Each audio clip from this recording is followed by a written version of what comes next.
மன்சூர் அலிகான் நடிகன், இவன் நடிக்க போயிடுவான் அப்படின்னு எல்லாம் என்னோட ஆதரவாளர்களை மிரட்டியிருக்காங்க. நான் சொன்னேன், நடிகன் நடிக்க செய்வான். எம்ஜிஆர் நடிகனாக இருந்தார், அவர் தனியாக இருந்தார், அவர் நாட்டு ஆள் இல்லையா இல்லையா? அப்போ நீங்கள் தயாரிப்பாளர், நீங்கள் 2 வருஷம் படம் எடுக்கக்கூடாது, அவ்வளோ பிரச்சனை இருக்குது. எடுக்காமல் எந்த படமும் அந்த பதவிக்கு நிற்கிறவன் எடுக்கக்கூடாது, கடுமையாக உழைக்கணும், ஏன்னா அவ்வளோ பிரச்சனை இருக்குது.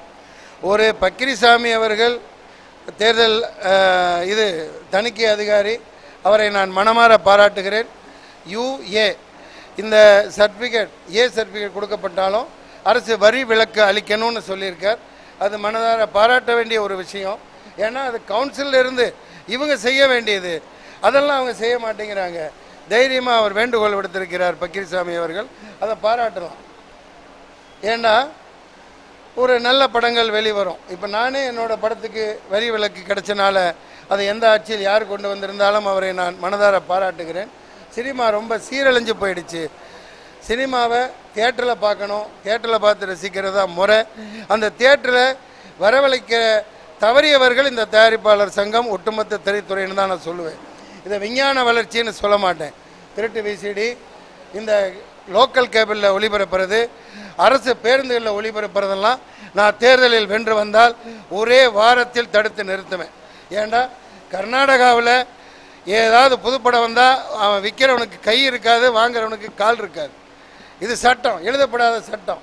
நான் வன்முறையை ஊக்குவிக்க இங்கே வரலை. எவ்வளவு வேர்வை சிந்தி ரத்த சிந்தி பொண்டாட்டி பிள்ளைகளை பகைச்சிக்கிட்டு படம் எடுக்கிறோம். மக்கள் பழகி போயிட்டாங்கிறதுக்காக விட முடியாது.